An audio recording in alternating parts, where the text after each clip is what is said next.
Hello students, आज फिर आपके लिए लेके आया हूँ एक और छोटा सा टॉपिक जो कि है बेगर्स मेथड। लेकिन बहुत ही इंपॉर्टेंट टॉपिक है पीएनसी का। PNC means permutation and combination, जो आपका दिमाग क्या कर देगा बेटा, खोल देगा। नहीं तो आइए बहुत ही आसान वे में कि कैसे बेगर्स मेथड के क्वेश्चन किए जाते हैं, कैसे कैसे टाइप के क्वेश्चन इसमें बन सकते हैं, आइए डिस्कस करते हैं। तो बेगर्स मेथड सबसे पहली चीज तो बेटा होता क्या है। तो यहां अभी तक अपन ने पढ़ा था पीएनसी में बेटा कि डिस्ट्रीब्यूशन करना है किनका, डिफरेंट ऑब्जेक्ट का। आज क्या पढ़ने वाले हैं, distribution of alike object. Alike object मतलब सेम ऑब्जेक्ट। अगर मैंने बोला मेरे पास 10 एक रुपए के कॉइन है और मुझे क्या करना है, 3 जनों में देना है, तो ये क्या कहलाएगा बेटा, बेगर्स मेथड क्या कहलाएगा। तो जैसे कि अगर मैंने बोला कि भाई स्टेटमेंट क्या है इसका, कि distribution of an identical objects into R different person. इसमें दो केसेस हैं बेटा। पहला केस क्या लिख रखा है, every person get at least 1 coin. मतलब अगर मुझे मान लो 10 कॉइन है और 3 जनों में बांटने हैं तो मुझे कम से कम एक रुपया तो तीनों को देना ही पड़ेगा। उसके अलावा मैं कितने भी दे सकता हूं। तो देखिए इसका डेरिवेशन करते हैं कि फॉर्मूला कैसे डिराइव किया जाए इसका। तो समझिए एक एग्जांपल है कि 10 कॉइन है और 3 पर्सन में मुझे बांटना है, तो मैं कैसे बांट सकता हूं, जबकि हर एक को क्या मिलना चाहिए बेटा, एक कॉइन तो कम से कम मिलना चाहिए। तो मैंने बोल दिया कि समझना a plus B plus C equal to 10। इसका मतलब क्या है, मेरे पास 3 पर्सन थे बेटा, नहीं ए बी और सी। अब मुझे क्या करना है, 10 कॉइन इनमें बांटने हैं। अब 10 कॉइन मेरे को बांटने मतलब सारों जितने भी बटेंगे कॉइन उनका सम कितना होना चाहिए, 10। 1 रुपए के कॉइन है, मान लो इसको 1 रुपए के 2 कॉइन दे दिए, इसको 3 कॉइन दे दिए और इसको 5 दे दिए, तो सारे के सारे 10 कॉइन बढ़ गए। तो देखिए अब इससे समझते हैं कैसे। अगर मैंने देखा इसको बांटने के लिए तो मेरे को कितने पार्टीशन चाहिए, 3।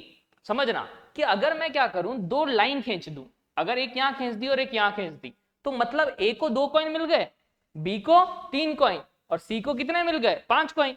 इसी जगह अगर मैं क्या करूंगा, लाइंस को अगर इरेज करके मैं कहां बना दूं, एक यहां बना दूं, एक यहां बना दूं, तो क्या होगा केस कि भाई ए को अब 1 कॉइन मिला, बी को कितने मिले बेटा, 5 कॉइन और सी को कितने मिले, 4 कॉइन। क्या मैं ऐसा कर सकता हूं बेटा कि अगर मैं लाइन को यहां बना दिया, यहां बना दिया, अब आप मुझे बताइए क्या मैं लाइन को ऐसे बना सकता हूं या नहीं। अगर मैं ऐसे बनाता तो इस ए को 0 कॉइन मिले, बी को 3 कॉइन मिले और बाकी सी को 7 कॉइन। लेकिन उसने क्या बोला है, एटलीस्ट 1 कॉइन टू ईच। समझ रहे हो, तो मतलब कि मैं इस लाइन को एंड में नहीं रख सकता, मतलब इस पोजीशन पे भी नहीं रख सकता और इस पोजीशन पे भी नहीं रख सकता। अच्छा तो दूसरा केस कि अगर मैं लाइन को, क्या मैं ऐसा रख सकता हूं बेटा, सोच के देखना सब चीजें प्रैक्टिकली, कि अगर मैंने दोनों लाइंस को ऐसा कर दिया, साथ में रख दिया, तो क्या रख पाऊंगा। अगर मैंने यहां देखा तो इसको 5 कॉइन मिले, इसको भी 5 कॉइन मिले, लेकिन बीच वाले को क्या मिले, 0। जबकि उसने क्या बोला, एटलीस्ट 1 कॉइन टू ईच। मतलब कि जितने तरीके से मैं 2 लाइन इसके अंदर इंसर्ट करा सकता हूं ना, और साथ में वो दोनों लाइन साथ में नहीं होनी चाहिए और एंड में भी नहीं होनी चाहिए, वही अपने क्या होंगे, नंबर ऑफ तरीके। मतलब कि अब आप खुद सोचिए कि फॉर्मूला अगर मैं डिराइव करूं पहले, तो पहले तो मैं क्या करूं कि इसका आंसर लिखूं, कैसे लिखूं।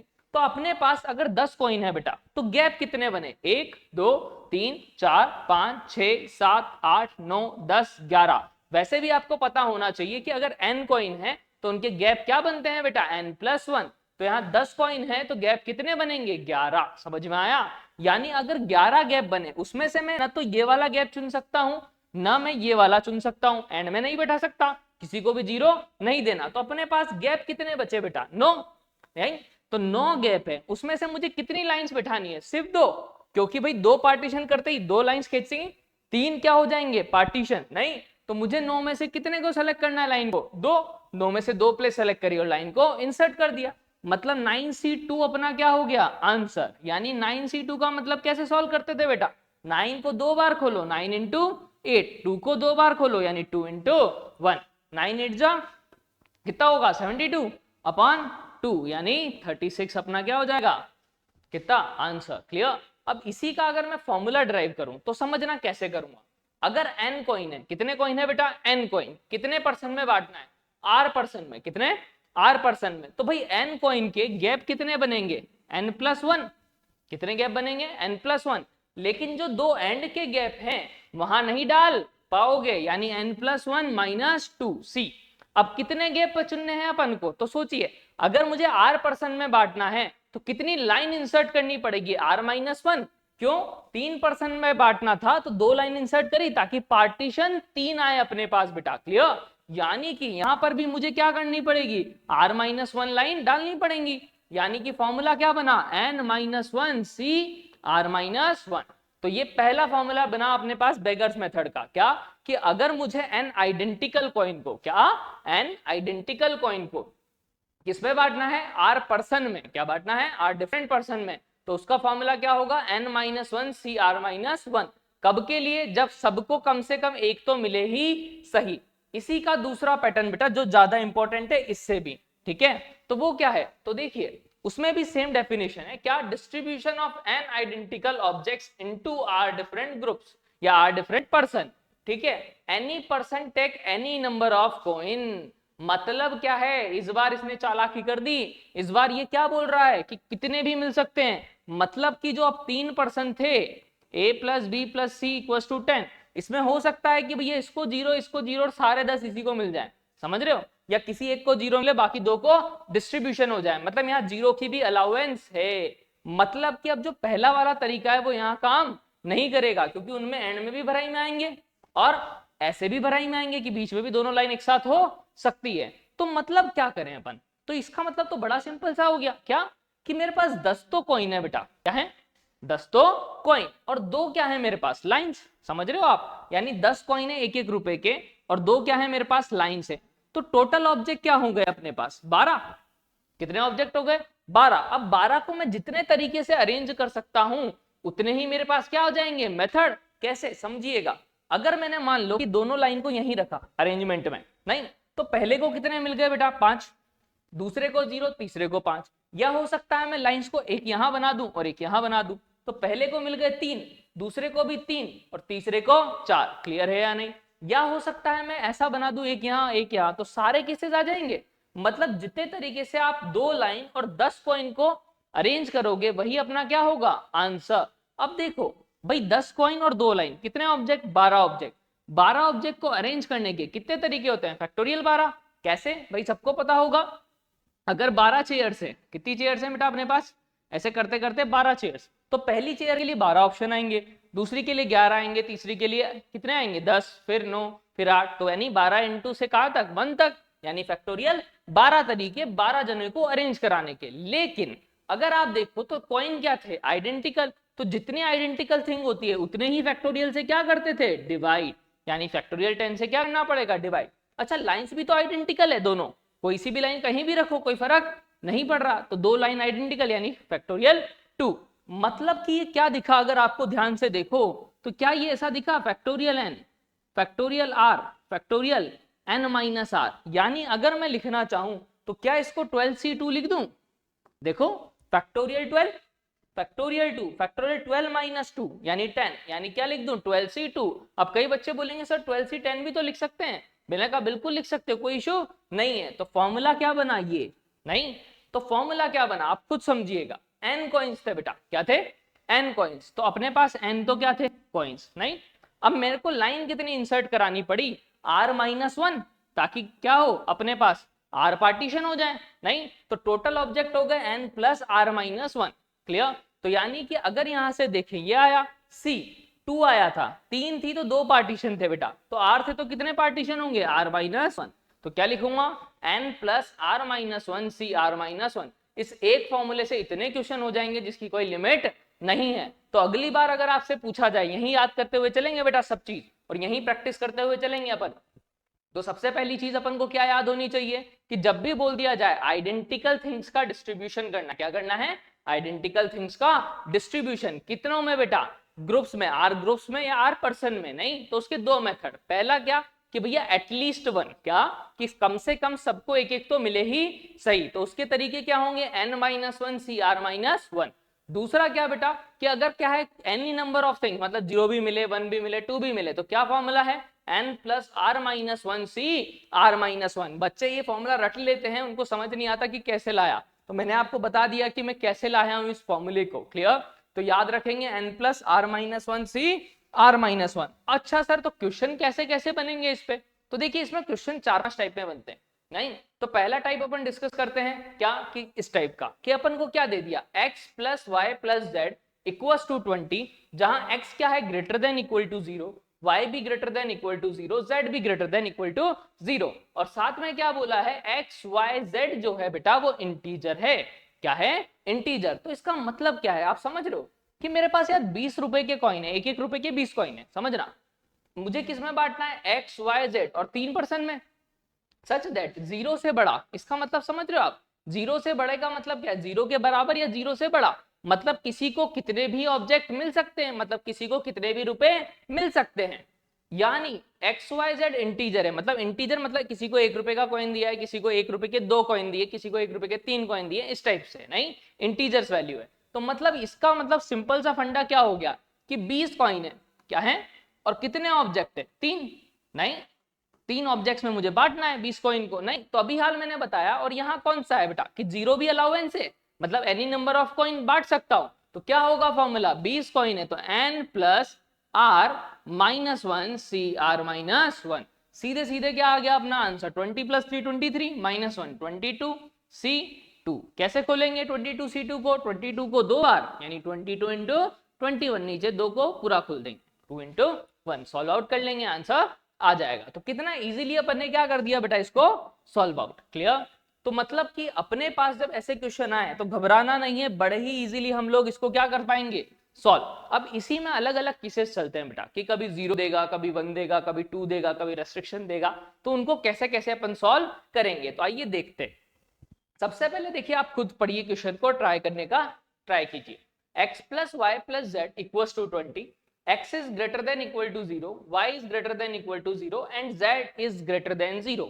पिछले क्वेश्चन में और इस क्वेश्चन में अंतर देखो आप, सिर्फ किसका अंतर है? यहाँ इक्विलिटी थी, मतलब z को यहाँ 0 कॉइन मिल सकते थे, बट यहाँ क्या बोल दिया नेक्स्ट क्वेश्चन में मैंने कि z को 0 कॉइन नहीं मिलेगा, मतलब मिनिमम z को क्या मिलेगा? 1, क्योंकि इंटीजर तो बोला है उसने, नहीं, लेकिन z को मिनिमम क्या मिलेगा? 1। मतलब इसका मतलब क्या हुआ बेटा कि z जो है ना वो ग्रेटर देन इक्वल टू क्या दिया हुआ है? 1। Got it? मतलब क्या करें सर? तो अब अगर रेस्ट्रिक्शन आ जाए तो क्या करोगे? समझिए इस चीज को। भाई इन दोनों पे तो कोई रेस्ट्रिक्शन नहीं थी, रेस्ट्रिक्शन किस पे है? z पे। किस पे है? तो आप इसको भी 0 बना लो। नहीं, 0 कैसे बनाऊं? तो देखो इधर z माइनस 1 अगर इधर ले आऊं तो z minus 1 greater than equal to 0। तो मैंने क्या मान लिया कि लेट z माइनस 1 किसके इक्वल है? ठीक है, मतलब कि मैं क्या बोल सकता हूं, t जो हुआ वो ग्रेटर देन इक्वल टू क्या हो गया? 0।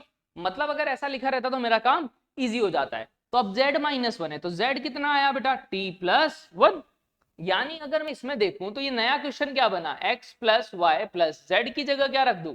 t plus 1 equals to 20। अब अगर यहाँ प्लस 1 है, इधर आके माइनस 1 होगा, यानी x plus Y plus t equals to 19। अब जैसे ही x plus Y plus t 19 आया, अब अपने पास नया क्वेश्चन क्या हो गया कि x तो ग्रेटर देन इक्वल टू 0 था ही सही, y भी ग्रेटर देन इक्वल टू 0 था ही सही, और t भी ग्रेटर देन इक्वल टू 0 था ही सही। मतलब जो पिछला क्वेश्चन था उसमें यहाँ 20 था, बाकी ग्रेटर देन इक्वल टू 0 सब में था। अब इस क्वेश्चन में क्या हुआ? 19। क्या इस क्वेश्चन में, नए क्वेश्चन में क्या हो गया? 19, और वही कंडीशन बनी, मतलब इस बार 19 कॉइंस को 3 ऑब्जेक्ट में बांटना है। तो कितने तरीके हैं? n plus are minus 1 C are minus 1। 19 और 3 22, 22 माइनस 1 यानी 21 C2 क्या हो जाएगा? 21 को 2 बार अपन 2 को खोल दो। कितना इजीली अपन ने क्या निकाल लिया? आंसर। तो 21 इंटू 10 यानी 210।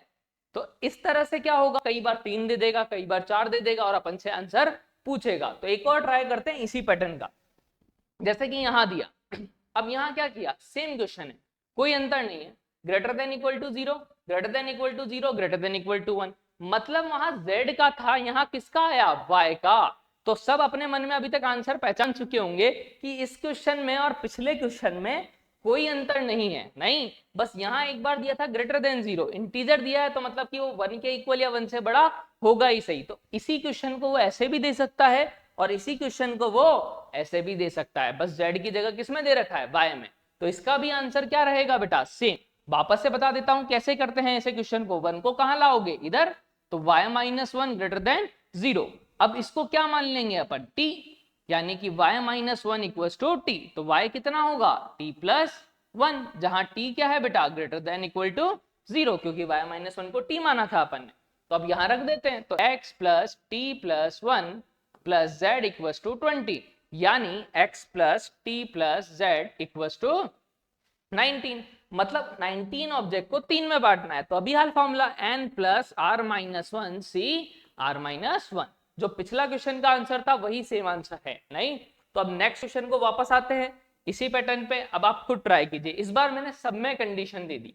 नहीं यहां क्या किया मैंने, x greater than equal to 3 है, y greater than equal to 2 है, z greater than equal to 1 है। तो अपना तो काम क्या है, पहले जीरो बना लो। क्या बना लो? जीरो। उसी के बाद अपन आगे बढ़े। तो यार जीरो बनाने के लिए क्या करूं यार, x माइनस 3 है, इस 3 को धक्का दूं इधर। नहीं जब इधर आएगा तो किसका होगा बेटा, माइनस का। इसी तरह से इसको 2 को अगर धक्का दूंगा तो y माइनस 2 ग्रेटर देन 0। अगर 1 को धक्का दिया तो z minus 1 greater than equal to 0। यानी कि अगर आप देखिए समझिए इस चीज को, तो क्या है, इसको क्या मान लेता हूं अब t1, इसको क्या मान लेता हूं t2, और इसको क्या मान लेता हूं t3। Got it? ताकि मेरे पास तीनों में क्या आ जाए, ग्रेटर देन इक्वल टू 0। अगर x माइनस 3 को t1 माना मैंने बेटा, तो x की वैल्यू कितनी आएगी, t1 प्लस 3। y माइनस 2 को अगर t2 मानूं तो y की वैल्यू कितनी आएगी, t2 प्लस 2। इसी तरह से अगर मैंने z को क्या माना है बेटा, z माइनस 1 को t3, तो z की वैल्यू कितनी आ जाएगी, t3 प्लस 1। मतलब क्या है, अब रख देते हैं वैल्यू। तो x की जगह क्या रखूंगा, t1 प्लस 3, y की जगह क्या रख दूंगा, t2 प्लस 2, और z की जगह t3 प्लस 1 इक्वल टू 20। अच्छा सर तो मतलब क्या हुआ इससे, देखो t1 plus t2 plus t3, 3 और 2 5 और 1 6, 6 उधर आके माइनस, यानी कितना 14। अब देखो ये नया क्वेश्चन बन गया, जहां t1 क्या था बेटा, ग्रेटर देन इक्वल टू 0, यहाँ t2 भी greater than equal to 0, t3 भी ग्रेटर देन इक्वल टू 0। मतलब कितना इजीली सॉल्व हो गया। 14 ऑब्जेक्ट बचे जिनको 3 में क्या करना है, डिस्ट्रीब्यूट। नहीं तो कितने करेंगे, n plus are minus one C are minus one. कितना इजीली अपन ने क्या कर लिया है, सॉल्व। अच्छा नेक्स्ट क्वेश्चन आप खुद ट्राई करिए फटाफट से कि क्या करोगे, कि अगर दे रखा है x plus Y plus z less than equal to 20, सोचिए आप फटाफट कि क्या कर सकते हैं अपन। तो इसमें सेकंड टाइप बेटा क्या है, सेकंड टाइप। अभी तक मैंने क्या बोला था कि भैया इक्वल का साइन चल रहा था, यहां किसका चल रहा है, लेस देन इक्वल टू 20। नहीं मतलब क्या आ रहा होगा, पहली एज ए स्टूडेंट मेरे माइंड में क्या आ रहा है, मेरे माइंड में आ रहा है 20 से कम डालने या 20 के बराबर। तो हो सकता है मैं सिर्फ एक कॉइन डिस्ट्रीब्यूट करूं, या हो सकता है मैं 2 कॉइन करूं, या हो सकता है मैं 3 करूं, या हो सकता है मैं 4 करूं। इस तरह से एज ए स्टूडेंट मेरे माइंड में क्या आएगा कि यार 1 कॉइन भी डिस्ट्रीब्यूट कर सकता हूं, 2 भी कर सकता हूं। नहीं ऐसे कहां तक कर सकता हूं बेटा, 20 तक। तो सार को करूं और सबका सम निकाल लूं सर। नहीं तो थोड़ा लंबा नहीं पड़ेगा बहुत ज्यादा, क्योंकि तो यहाँ 20 अगर 100 होता तो और ज्यादा लंबा पड़ता। तो इसकी जगह आप ऐसा सोचिए बेटा कि अगर मेरे को बोला है कि 20 ऑब्जेक्ट्स हैं, तो इसको एक एग्जांपल से समझना। लेट सपोज मेरे पास 20 चॉकलेट्स है। नहीं मेरे पास क्या है, 20 चॉकलेट। अब मुझे इसको कितने में डालना था बेटा, 3 स्टूडेंट में डिस्ट्रीब्यूट करना था। एक क्वेश्चन तो पहले अपन पढ़ चुके हैं कि 20 चॉकलेट को 3 किस में डिस्ट्रीब्यूट करना था, परसेंट में। अब मेरे पास क्या है, 20 चॉकलेट है, लेकिन मैं 20 से कम कितनी भी चॉकलेट डिस्ट्रीब्यूट कर सकता हूं। समझ रहे हो, 20 से कम कितनी भी चॉकलेट में क्या कर सकता हूं, डिस्ट्रीब्यूट। मतलब कि मैं ऐसा समझू कि यार 3 बच्चे थे, एक्स वाई और जेड। नहीं अब मेरी इच्छा हुई कि भैया मैं एक ही चॉकलेट दूं एक्स को सिर्फ। नहीं ये अच्छा स्टूडेंट था, इसको एक चॉकलेट देनी चाहिए, वाई जेड को नहीं देनी चाहिए। या हो सकता है मेरी इच्छा हो कि एक्स और वाई को एक एक दे दूं, जेड को ना दूं। या हो सकता है तीनों को एक एक दे दूं। या हो सकता है इसको 10 दे दूं, इसको 2 दे दूं, इसको 3 दे दूं। ऐसे कितनी भी दे सकता हूं, 20 से कम देनी है मुझे कितनी भी, 20 के बराबर भी दे सकता हूं। तो इसको ऐसा समझू कि यार 3 तो मेरे पास बच्चे थे और एक चॉकलेट का डब्बा ले रख दूं। नहीं इक्वल टू 20। नहीं इससे क्या होगा कि अगर मैंने ऐसा किया तो मेरे पास क्या सिचुएशन बनी, समझना। हो सकता है मेरा मन किया था कि इसको 1 दिया, इसको कुछ नहीं दिया, इसको कुछ नहीं दिया, एक चॉकलेट बांटनी थी जैसे पहला केस। नहीं तो इसको 1 दिया, इसको 0 दिया, इसको 0 दिया, बाकी की जो 19 चॉकलेट बची वो डब्बे में डाल दी। नहीं तो मतलब कि डिस्ट्रीब्यूशन हो गया। इसी तरह से अगर मुझे 2 चॉकलेट देने का मन हुआ तो हो सकता है इसको 2 दियो, 0 0 दियो, या इसको 0 इसको 2 इसको 0, या 1 1 0 दियो। नहीं तो बाकी 18 इस डब्बे में डाल दूं। तो हर एक चॉकलेट का जब डिस्ट्रीब्यूशन करूंगा, जो बची हुई चॉकलेट्स है वो किसको डाल दूं, डब्बे में। यानी कि एक तरह से अगर देखा जाए तो यहाँ एक नया ऑब्जेक्ट इंसर्ट करा दिया टी, जिसका सम कितना है 20। मतलब अब मुझे क्या करना है, 20 चॉकलेट को 4 ऑब्जेक्ट्स में डिवाइड करना है। समझ रहे हो, तो क्या हो गया answer, n plus are minus one C are minus one, 20 plus 4 minus 1 यानी 24 4 - 1 यानी 23, सी 3, तो यही अपना क्या हो गया आंसर। कैसे सॉल्व करोगे, 23 को कितनी बार खोलोगे बेटा, 3 बार, 23, 22 और 21। नीचे किसको खोल दोगे, 3 को, 3, 2 और 1, या फिर वो फैक्टोरियल वाला फॉर्मूला लगा सकते हो एनसीआर का, जिसको नहीं आता है तो क्या, factorial n upon factorial r factorial n minus r, उससे भी सेम आंसर आएगा। लेकिन ये क्या है ट्रिक कि भैया जितनी बार है उतनी बार उसको खोल दो, नीचे वाले को खोल दो, अपना आंसर आ जाता है। क्लियर। तो इसी तरह से नेक्स्ट क्वेश्चन पे बात करते हैं बेटा, किसकी, ये नहीं, अब क्या किया मैंने बेटा, x plus Y plus z less than equal to 20, जहां पर x greater than equal to 0 है, y greater than equal to 1 है, z greater than equal to 0 है अपने पास, तो इसको कैसे सॉल्व करोगे आप। तो यहां पर भी सेम सिचुएशन, बट यहां क्या कर दिया मैंने, 1 से बड़ा, तो मुझे तो 0 से बड़ा चाहिए बेटा। मतलब क्या करूं कि इसको लिख दूं y माइनस 1 ग्रेटर देन 0, और y माइनस 1 को क्या अज्यूम कर लें, जैसे अभी पिछले क्वेश्चन में किया था t। अच्छा सर, मतलब कि इसको आप t प्लस 1 लिख दोगे, मैंने कहा बिल्कुल। तो क्या होगा, x plus t plus 1 plus z less than equal to 20, यानी x plus t plus z less than equal to 21। समझ में, सॉरी 21 नहीं, 20 माइनस 1 यानी कि 19 बेटा, है ना। तो x plus t plus Z 19 या उससे छोटा होना चाहिए। तो मतलब वापस से पिछला क्वेश्चन हो गया, बस वहां 20 था, अब यहाँ क्या आ गया 19। तो वापस से एक डब्बा इंसर्ट करा दूं, तो मैंने मान लिया उस डब्बे का नाम p है, तो अब क्या हो गया, इक्वल टू 19। Got it. यहाँ क्या हो गया, इक्वल टू 19, कि भैया एक डब्बा इंसर्ट करा दिया ताकि बाकी बची हुई चॉकलेट किसमें डाल दो, डब्बे में। मतलब 19 चॉकलेट, 19 चॉकलेट को अब किसमें डिस्ट्रीब्यूट करना है, 4 ऑब्जेक्ट। तो 19 plus 4 minus 1 C 4 minus 1 N plus are minus 1 C are minus 1। 19 और 4 कितना होगा, 23 माइनस 1 यानी 22 सी 4 माइनस 1 कितना 3। Got it. समझ में आया कि नहीं। तो 22 सी 3 को अपन क्या कर देंगे, सॉल्व कर देंगे। क्या आएगा, 22 into 21 into 20 upon 3 into 2 into 1। Calculation आप खुद कर सकते हैं। आगे बात करते हैं बेटा, सेम पैटर्न का क्वेश्चन है इसी तरह से ये वाला, कि अब इसमें तीनों में दे दिया, तो आप खुद ट्राई कीजिएगा क्या होगा। नहीं, फटाफट से 2 मिनट देता हूं, आप ट्राई करके देखिए इस चीज को फटाफट, तब तक मैं पानी पी लेता हूं। ठीक है, तो आइए स्टार्ट करेंगे, फटाफट से ट्राई कीजिए इस चीज को।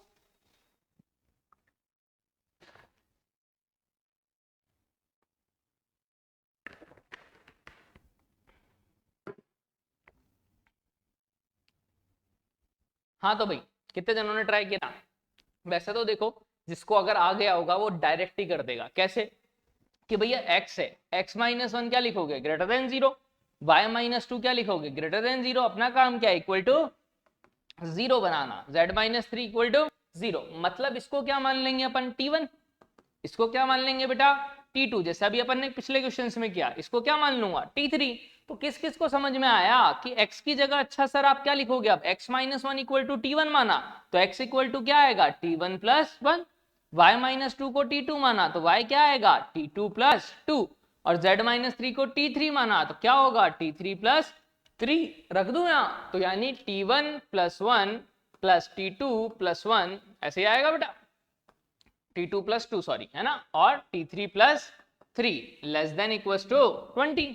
यानी कि t1 plus t2 plus t3 less than equal to 20। देखो 1 और 2 3, 3 और 3 6, 6 उधर आके माइनस 20 माइनस 6 कितना 14। मतलब अब क्या हुआ कि वहां 20 की जगह क्या हो गया 14। तो वापस से एक डब्बा इंसर्ट करा दे p, तो t1 plus t2 t3 plus p equal to 14। मतलब कि 14 चॉकलेट्स को 4 ऑब्जेक्ट में बांटना है। कितने तरीके से, तो n plus are minus 1 C are minus 1। तो आई होप बहुत सारे स्टूडेंट्स को ये क्वेश्चन आ चुका होगा, अगर प्रीवियस देखे हैं तो उन्होंने। तो 14 और 4 कितना हो जाएगा, 18 माइनस 1 17 सी 4 माइनस 1 कितना 3।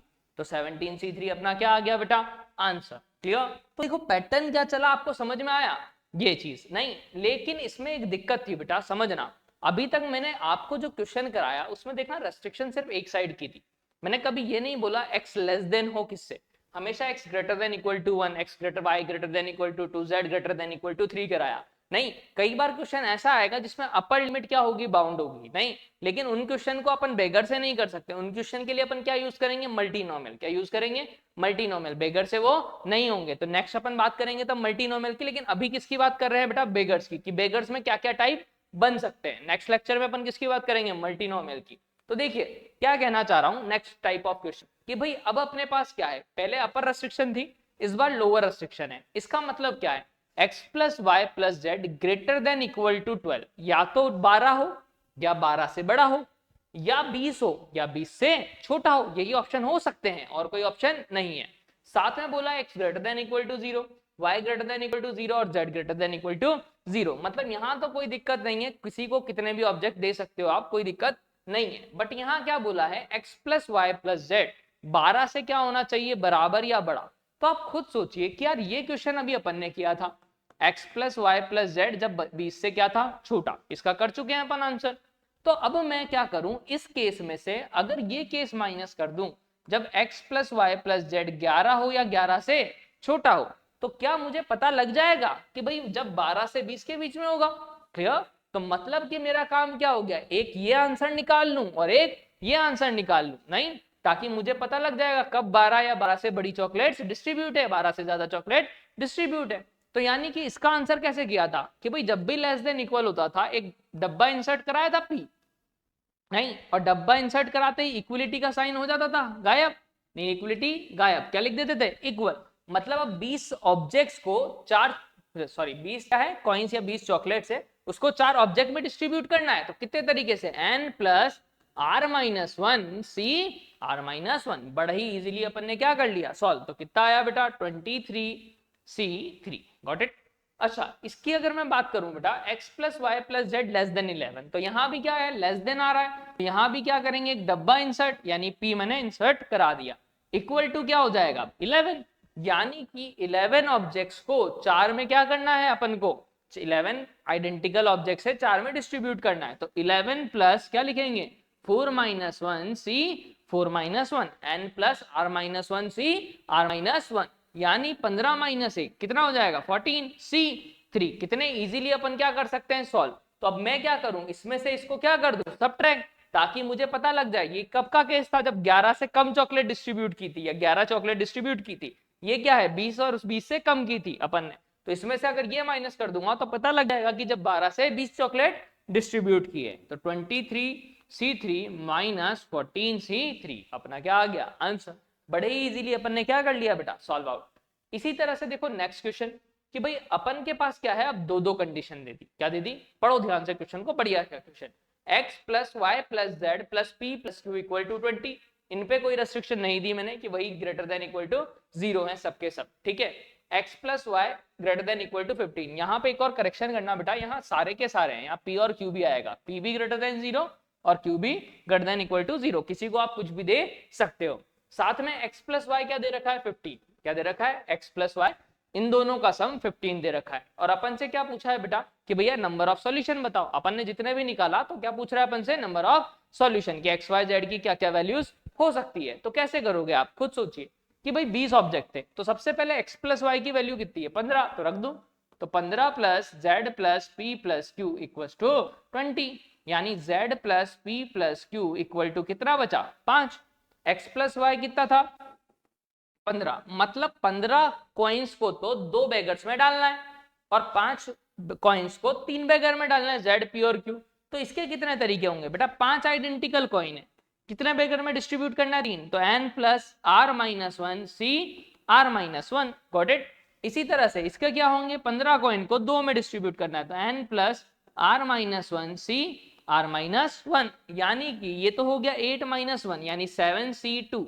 ये कितना 15 टू 17 माइनस 1 16C1, यानी कितना आंसर आएगा 7C2 इंटू 16C1, क्योंकि इसको भी डिस्ट्रीब्यूट करना है एंड इसको भी करना है। परम्यूटेशन कॉम्बिनेशन में एंड और का बहुत लफड़ा है, जहां भी एंड आएगा बेटा वहां मल्टीप्लीकेशन होगा, जहां और आएगा वहां प्लस होगा, ध्यान रखना। तो 7C2 का मतलब 7 इंटू 6 अपॉन 2 इंटू 1, 16C1 यानी 16, 2 से ये 3 बार कैंसिल, यानी 21 इंटू 16 अपना क्या आ जाएगा, आंसर। बड़े ही इजीली अपन सॉल्व आउट कर सकते हैं। लेकिन पहले ये वाला देख लेते हैं, ये भी एक अच्छा क्वेश्चन है। क्या है बेटा कि अगर x y z equals to 240, अभी तक अपन ने जो क्वेश्चन किए ना उसमें क्या किया अपन ने, मल्टीप्लीकेशन नहीं था, उसमें एडिशन था, x plus Y plus Z equal to 20, x plus Y plus z less than 20, इस टाइप के क्वेश्चन किए। लेकिन अब क्या है बेटा, मल्टीप्लाई। तो जब मल्टीप्लाई वाला क्वेश्चन आएगा तो सबसे पहला आपका काम क्या है, इसको फैक्टराइज करना। क्या करना, फैक्टराइज। तो फैक्टराइज करोगे तो 2 से अगर डिवाइड किया तो 2 1 जा 2, 2 2 जा 4, 0। फिर 2 से करोगे तो कितना आएगा 60, 2 से करोगे तो 30, फिर 2 से करोगे तो कितना आएगा 15, फिर 3 से करोगे तो 5, और 5 से करोगे तो 1। यानी अगर यहां से देखा जाए तो इसको मैं क्या लिख सकता हूं, 2 की पावर 4 इंटू 3 की पावर 1 इंटू 5 की पावर 1। मतलब यहाँ कितने प्राइम नंबर हैं, 2 3 और 5। ये समझ में आ जाना चाहिए। तो अगली बार जब भी मल्टीप्लीकेशन का क्वेश्चन आए, आपको सबसे पहले क्या करना है, प्राइम फैक्टराइजेशन। क्या करना है, प्राइम फैक्टराइजेशन। अब आप खुद सोचिए, मुझे 3 नंबर चाहिए जिनका मल्टीप्लीकेशन ये आए। तो मैंने क्या मान लिया कि जो x है वो कुछ ऐसा है जिसमें 2 की पावर आ रही है अल्फा 1, 3 की पावर आ रही होगी बीटा 1, और 5 की पावर मैंने मान लिया गामा 1। नहीं, इसी तरह y को मैंने मान लिया कि 2 की पावर कुछ आ रही होगी अल्फा 2, 3 की पावर बीटा 2 और 5 की पावर गामा 2। z को मान लेते हैं क्या, 2 की पावर कितना अल्फा 3, 3 की पावर बीटा 3 और z की पावर गामा 3, मतलब 5 की पावर गामा 3। नहीं, तो अगर जब इन तीनों को मल्टीप्लाई करोगे बेटा, तो मल्टीप्लाई में पावर्स क्या होती थी, ऐड। मतलब x into y into z अगर निकालोगे तो 2 की पावर क्या आएगा, alpha 1 plus alpha 2 plus alpha 3 into 3 की पावर क्या आएगा बेटा, beta 1 plus beta 2 plus beta 3। समझ रहे हो। और 5 की पावर क्या आ जाएगा, gamma 1 plus gamma 2 plus gamma 3 equal to कितना है, 2 की पावर 4, 3 की पावर 1 और 5 की पावर 1। मतलब अब अगर आपको समझ में आया हो तो ये बन गया, एडिशन में कन्वर्ट कर दिया मैंने मल्टीप्लिकेशन को, कि भाई alpha 1 plus alpha 2 plus alpha 3, alpha 1 plus alpha 2 plus alpha 3 किसके इक्वल होना चाहिए, 4 के। ऐसे ही beta 1 plus beta 2 plus beta 3 कितना होना चाहिए, 1। और gamma 1 plus gamma 2 plus gamma 3 ये भी क्या होना चाहिए भैया, 1। मतलब कि क्या हुआ, यहाँ 4 कॉइन्स हैं, क्या है बेटा, और कितने में डिस्ट्रीब्यूट करना है, 3 में। तो क्या फॉर्मूला था, इतनी बार बताया, n plus are minus 1 C are minus 1। या एक कॉइन है, कितने परसेंट है, 3, तो किसी को तो 0 मिलेगा ही मिलेगा। यानी कि क्या लिखेंगे, n प्लस n कितना है 1 plus are minus 1 C are minus 1। फिर 1 कॉइन है, कितने में डिस्ट्रीब्यूट करना है, 3, तो 1 plus are minus 1 C are minus 1। 4 minus 1 3, तो 3c2, यहाँ भी 3c2। और ये कितना 4 और 3 7 माइनस 1 6c2। अब तीनों को करना है, ये भी देना है एंड ये भी देना है एंड ये भी देना है, तो क्या कर दो, मल्टीप्लाई। अपना क्या आ जाएगा आंसर, 6c2 का मतलब 6 को 2 बार खोल दो, नीचे 2 को खोलो। 3c2 है, 3 को 2 बार खोला, नीचे 2 को खोल दिया। 3c2 है, 3 को 2 बार खोला, नीचे 2 को खोल दिया। 2 से 2 कैंसिल, 2 से 2 कैंसिल, 2 से 3 बार, यानी 15 इंटू 3 इंटू 3। क्लियर। तो समझ में आ जाना चाहिए कि भैया क्या होगा। ठीक है, तो इतने सॉल्यूशंस अपने पास क्या होंगे, पॉसिबल। क्लियर। तो मतलब अपन क्या कर सकते हैं, मल्टीप्लिकेशन वाले क्वेश्चन भी बैगर से कर सकते हैं। देखिए जैसा कि अगर मैं बात करूं कि छोटा छोटा सा, कि भाई अभी तक अपन ने क्या पढ़ा, समझ लीजिए। बेगर्स मेथड में पहले टाइप के क्वेश्चन अपन ने क्या पढ़ा, कि जब x plus Y plus Z equal to दे रखा था, उनकी रेस्ट्रिक्शन, उनके साथ जो जो भी टर्म्स थी अपन ने सब कुछ डिस्कस करी। सेकंड इन बेगर्स थ्योरम में आती है क्या, वर्ड प्रॉब्लम्स। कौन सी प्रॉब्लम्स बेटा, वर्ड प्रॉब्लम, जहां पर आपको क्या होगा, स्टेटमेंट देगा और उसके अकॉर्डिंग आपको एनालाइज करना पड़ेगा क्या ये बेगर्स है या नहीं। तो आइए उस पर बात करते हैं कैसे। इन how many veg a student can score exactly 60 marks in 3 papers of 60 marks each. नहीं, अपने पास क्या बोल रहा है कि भैया 3 पेपर है, मान लो फिजिक्स है, केमिस्ट्री है और मैथ्स है। नहीं, पीसीएम के स्टूडेंट है। अपन को क्या बोल रहा है कि कितने मार्क्स स्कोर करने, तीनों पेपर मिला के 60 मार्क्स। नहीं, क्या कह रहा है, student can score exactly 60 marks, मतलब 60 मार्क्स होने ही चाहिए अपने पास एग्जैक्टली, उससे ज्यादा भी नहीं उससे कम भी नहीं, इन 3 पेपर ऑफ 60 मार्क्स। मतलब फिजिक्स में भी 60 मार्क्स का पेपर है, केमिस्ट्री में भी 60 मार्क्स का पेपर है और मैथ्स का भी 60 मार्क्स का पेपर है। मतलब फिजिक्स में हाईएस्ट मार्क्स 60 हो सकते हैं, मिनिमम 0 हो सकते हैं, केमिस्ट्री में भी हाईएस्ट 60 मिनिमम 0, मैथ्स में भी हाईएस्ट 60 मिनिमम 0। तो इसका मतलब क्या है कि 60 ऑब्जेक्ट्स हैं, यानी 60 आइडेंटिकल कॉइन्स हैं, मुझे किसमें डिस्ट्रीब्यूट करना है बेटा, 3 ऑब्जेक्ट में। तो क्या फॉर्मूला लगाऊंगा, n plus are minus 1 C are minus 1, यानी 63 माइनस 1 यानी 62 c2, यानी 62 इंटू 61 अपॉन 2 इंटू 1। ऊपर 62 को 2 बार खोला, नीचे 2 को खोला, 2 से ये कैंसिल आउट हो जाएगा, 31 बार मल्टीप्लाई करो, आंसर आ गया बड़े ही इजीली। ठीक है, क्या कहना है, in how many ways 3 rings can be worn on the 4 fingers if any number of the rings can be worn in any fingers. मतलब क्या है बेटा, अपने पास क्या बोल रहा है कि 3 रिंग्स हैं और 4 फिंगर है, मतलब 4 फिंगर में मुझे 3 रिंग पहननी है, और उसने बोला है कि कितनी भी रिंग कैसी भी फिंगर्स में पहनी जा सकती है, मतलब हो सकता है एक रिंग एक फिंगर में पहनी हो, दूसरी भी उसी फिंगर में पहन सकता हूं मैं, ऐसा जरूरी नहीं है कि अलग अलग नहीं पहननी। तो उसने बोला पहला केस क्या है, रिंग्स आर डिस्टिंक्ट। क्या रिंग्स क्या होनी चाहिए, डिस्टिंक्ट है भाई। तो रिंग्स अगर डिस्टिंक्ट है तो आप खुद सोचिए 3 डिस्टिंक्ट रिंग है, अलग अलग है नहीं, और अपने पास कितनी फिंगर है, 4 फिंगर है नहीं। तो पहली रिंग के लिए कितने ऑप्शन है, 4, कि या तो इसमें या इसमें या इसमें या इसमें किसी भी एक में, मान लो इसमें पहना दी। फिर दूसरी के लिए भी कितने, 4, क्योंकि उसने बोला है एक में एक से ज्यादा रिंग भी पहनी जा सकती है, तो दूसरी के लिए भी 4, तीसरी के लिए भी 4, यानी 4 की पावर 3। ये तो पहले का आंसर हो गया, कोई दिक्कत ही नहीं है। अच्छा, रिंग्स आर आइडेंटिकल। अच्छा, अब बेगर्स आ गया बेटा, आइडेंटिकल कॉइन, समझ रहे हो। तो अगर आइडेंटिकल कॉइन है मेरे पास, क्या है, आइडेंटिकल कॉइन, तो मुझे क्या करना होगा। तो अगर एन आइडेंटिकल कॉइन है, समझना इस चीज को ध्यान से, अपने पास कितने आइडेंटिकल कॉइन थे इस बार, 3 डिस्टिंक्ट आइडेंटिकल कॉइन नहीं, और ऑब्जेक्ट कितने हैं, 4, x1 x2 x3 और x4, 4 फिंगर है और 3 क्या है ऑब्जेक्ट। तो कितने तरीके से, n plus are minus 1 C are minus 1, यानी कितना हो गया 7 माइनस 1 यानी 6 सी 2, अपना क्या आ गया, बड़ा ही इजीली आंसर। इसी तरह से एक और, ये क्यूब वाला क्वेश्चन नहीं, बहुत ही बढ़िया क्वेश्चन है, पता ही नहीं चलेगा बेगर्स का क्वेश्चन है, सबसे बड़ी बात। तो सबसे पहले क्वेश्चन को डिक्टेट कर देता हूं, रीड करिए। The number of the veg in which 16 identical cubes of which 11 are blue and rest are red can be placed in a row so that between any two red cube there should be at least 2 blue cubes। मतलब क्या बोलना चाह रहा है, total अपने पास 16 identical cube हैं, जिसमें से 11 क्या है बेटा ब्लू और रेस्ट डिफरेंट है, मतलब कि रेस्ट रेड है, तो 5 अपने पास क्या होगा रेड, 16 माइनस 11, तो मैंने 5 तो रेड क्यूब बना रखे हैं, देखिए बेटा, और अपने पास क्या है बेटा 11 क्या है अपने पास, क्या है ब्लू क्यूब्स। उसमें से क्या बोला है कि between any 2 red cube there should be at least 2 blue cubes, नहीं मतलब 2 रेड क्यूब के बीच में कम से कम क्या आने चाहिए बेटा अपने पास, कम से कम 2 तो ब्लू क्यूब्स आने ही चाहिए, उससे ज्यादा भी आ सकते हैं। तो आप खुद एक चीज सोचिए यहां पर, अगर आप ध्यान से देखिए तो मेरे पास क्या है कि भाई ये रेड क्यूब है, ये रेड है, ये रेड है, ये रेड है और ये रेड है। इसको ऐसा समझना पार्टीशन की तरह, कॉइन्स की तरह, कि मैंने मान लिया यहाँ x1 क्या है ब्लू क्यूब्स, यहाँ x2 ब्लू क्यूब्स है, यहाँ x3 है, यहाँ x4 है, यहाँ x5 है और यहाँ x6 है। नहीं, आप समझ रहे हो भाई, मुझे हर रेड के बीच में 2 ब्लू क्यूब्स डालने, तो मैंने मान लिया कि मैंने इस रेड क्यूब के पहले x1 ब्लू क्यूब्स लगाए, अभी मैंने 1 लिख रखा है यहाँ पे, लेकिन मैंने मान लिया x1, इसमें हो सकता है 2 भी रख रखे हो आगे मैंने, ठीक है, x2 यहाँ, x3 यहाँ, x4 यहाँ, x3 5 यहाँ और x6 यहाँ, गॉट इट, ठीक है। मतलब कि यहां अगर आप देखिए तो x1 x2 x3 x4 x5 और x6, नहीं ये ब्लू क्यूब्स है, क्या है बेटा ब्लू क्यूब्स। तो इन सारों का सम, मेरे पास क्यूब्स कितने हैं ब्लू, 12 11 11 ही थे, 11 दे रखे थे ना अपन को, तो मतलब 11 ब्लू क्यूब्स हैं और मुझे रेड के बीच में कम से कम 2 चाहिए, नहीं समझ रहे हो, 2 रेड के बीच में कम से कम 2 चाहिए, मतलब 2 या 3 या 4 कुछ भी हो सकता है, नहीं।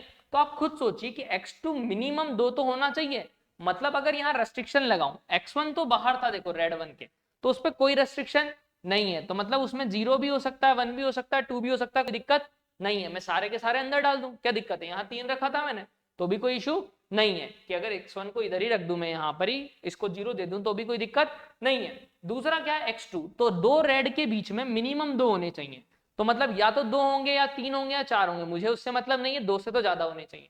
सेम टू सेम किसके लिए भी बेटा, x3 भी किसके बीच में, 2 रेड क्यूब के बीच में, तो ये भी 2 से बड़ा, x4 भी 2 रेड क्यूब के बीच में, x5 भी 2 रेड क्यूब के बीच में, समझ रहे हो, देखो ये 2 रेड क्यूब के बीच में, लेकिन ये s6 वाला नहीं, फिर से बाहर आ गया, इस पे कोई रेस्ट्रिक्शन नहीं है, तो x6 greater than equal to 0। मतलब आपको समझ में आया कि ये क्वेश्चन पहले क्वेश्चन की तरह ही है, सबसे पहला अपना काम क्या होता है, सबको 0 बनाना, क्या बनाना, यानी x2 माइनस 2 क्या लिख सकता हूं, ग्रेटर देन इक्वल टू 0। अब इसको क्या मान लूं बेटा, t2, समझ रहे हो, तो यानी x2 माइनस 2 को t2 मानोगे तो x2 क्या आएगा बेटा, t2 प्लस 2, समझ में आया होगा आई थिंक।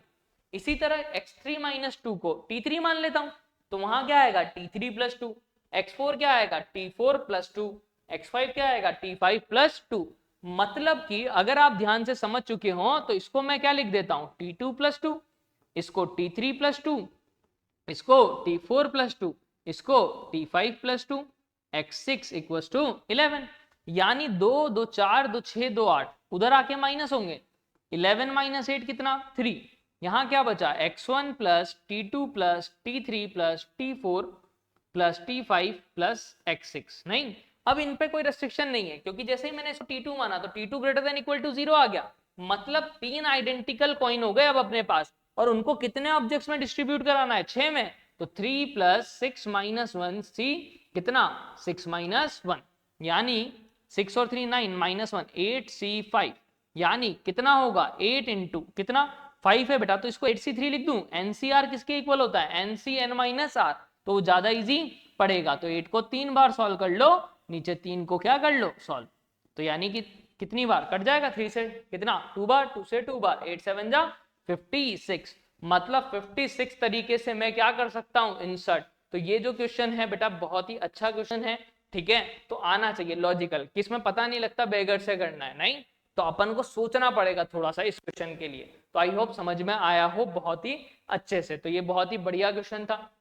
नेक्स्ट देखो, ऐसे ही और क्वेश्चन करते हैं थोड़े से। क्या, the number of the ways in which the examiner can assign 30 marks to the 8 questions giving not less than 2 marks to the any questions. ठीक है, कि भैया 2 मार्क्स तो कम से कम हर एक क्वेश्चन को मिले, और अपन को कितने मार्क्स असाइन करने हैं, 8 question, x1 x2 x3 up to x8, अपने पास 8 क्वेश्चन है, कितने मार्क्स असाइन करने, 30 मार्क्स। लेकिन उसने क्या बोला, मिनिमम 2 मार्क्स हर एक को मिले ही सही। मतलब मैं रेस्ट्रिक्शन अगर लगाऊं तो x1 2 या 2 से बड़ा, x2 भी 2 या 2 से बड़ा, ऐसे ही x8 भी 2 या 2 से बड़ा। तो अभी तक अगर इतने क्वेश्चन किए, अगर स्टार्टिंग से वीडियो देख रहे हो ना बेटा, तो अब तक तो झटके में आपको क्लियर हो जाना चाहिए कि सर इसको 0 बनाना है।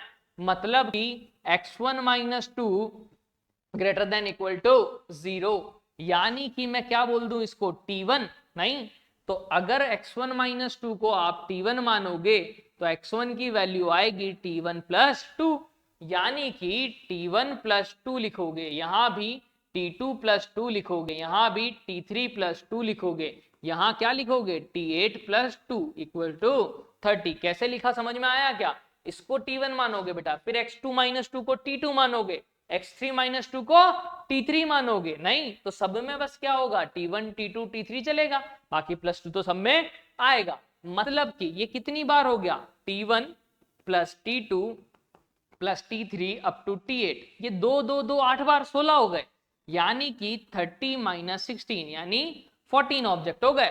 मतलब 14 ऑब्जेक्ट को कितने में डिस्ट्रीब्यूट कराना है भैया, 8 में। तो कितने तरीके से, तो 14 प्लस 8 माइनस 1 सी 8 माइनस 1, 14 और 8 22, नहीं माइनस 1 यानी 21 सी, 8 माइनस 1 कितना बेटा 7। तो यही अपना क्या आ गया आंसर, गॉट इट। तो मतलब कि अगर कभी भी मुझे क्वेश्चंस करने हैं तो मैं इस तरह से कर सकता हूं। इसी तरह से अगर मैं बात करूं नेक्स्ट, देखिए अच्छा जेई एडवांस 2014 का क्वेश्चन बहुत ही बढ़िया क्वेश्चन है भैया, नहीं तो ध्यान से समझिएगा इस चीज को। तो क्या कहना चाह रहा है, late n1 n2 n3 n4 n5, n1 less है बेटा n2 से, फिर ये लेस है n3 से, फिर ये लेस है n4 से, फिर ये लेस है n5 से। Be positive integer, positive integer का मतलब समझ रहे हो, 1 2 3 4 0 नहीं आएगा इस बार। फिर such that n1 plus n2 plus n3 plus n4 plus n5 equals to 20, the number of the such distinct arrangement n1 n2 n3 n5। मतलब सारे के सारे अलग होने चाहिए भैया, क्या सारे के सारे अलग होने चाहिए, n1 n2 n3 n4 5 क्या है अलग अलग, सेम नहीं होने चाहिए। तो देखो यहाँ पहली बात तो यहाँ रेस्ट्रिक्शन दे दी कि n1 जो है n2 से छोटा, n2 n3 से छोटा, n3 n4 से छोटा और n4 n5 से छोटा। तो इसको करने के लिए क्या है, अगर ये रेस्ट्रिक्शन नहीं देता तो 20 प्लस क्या लगते हैं 5 माइनस 1 सी 5 माइनस 1, बड़े इजीली क्या हो जाता सॉल्व। लेकिन एडवांस वाला इतना इजी तो नहीं देगा।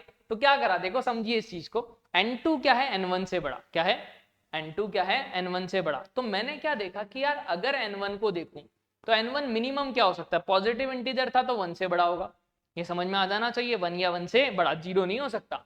तो n2 मिनिमम क्या होना चाहिए, 2 या 2 से बड़ा, क्योंकि भैया 1 अगर ये 1 से बड़ा है, नहीं तो मिनिमम ये 2 आएगा, कि अगर ये 1 लूंगा तो ये तो 2 आना ही आना चाहिए, उससे ज्यादा आ सकता है कुछ भी। लेकिन 2 आ सकता है मिनिमम, उससे कम नहीं आएगा। अच्छा n3 क्या होगा, n2 से बड़ा, मतलब कि 3 या 3 से बड़ा। n4 क्या होगा, 4 से बड़ा। n5 क्या होगा, 5 या 5 से बड़ा। समझ में आ जाना चाहिए ये चीज, क्योंकि उसने क्या बोला है, n2 n1 से बड़ा है, तो अगर n1 1 हुआ तो ये 2 होगा मिनिमम। n2 2, n1 अगर 2 लेता तो ये 3 आता, मतलब मिनिमम n2 की वैल्यू 2 तो आनी आनी है, उससे बड़ी कुछ भी आ सकती है, समझ रहे हो।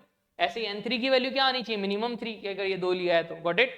यानी कि अगर मैं देखूं तो अभी तक आपको पकड़ में आ चुका होगा कि n1 - 1 ग्रेटर देन 0 कर देंगे सर, इसको t1 मान लेंगे, n1 - 1 को।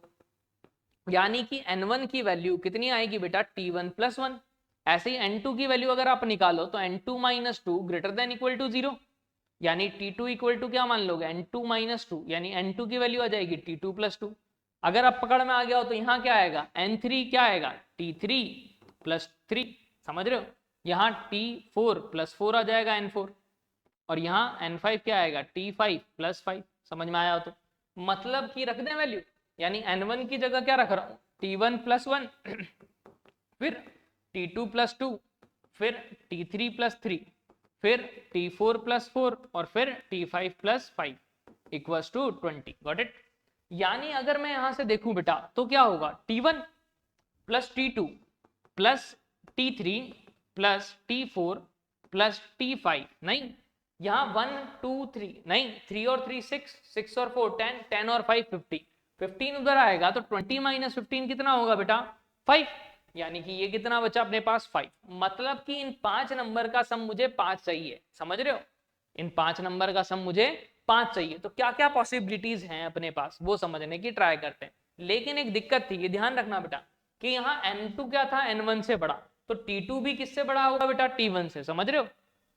ऐसे ही t3 भी बराबर होगा, समझना इस चीज को। यहाँ n2 greater than equal to 2 लिखा, तो मतलब t1 और t2 या तो बराबर होंगे, नहीं, या t2 क्या होगा, बड़ा। क्लियर, छोटा नहीं हो सकता, तो ये ध्यान रखना ये चीज। तो मतलब कि मैं क्या क्या भर सकता हूँ, 5 लाना है, तो हो सकता है मैं 0 0 0 0 और 5 दे दूं, समझ रहे हो, ताकि सारे के सारे क्या आ गए, 5।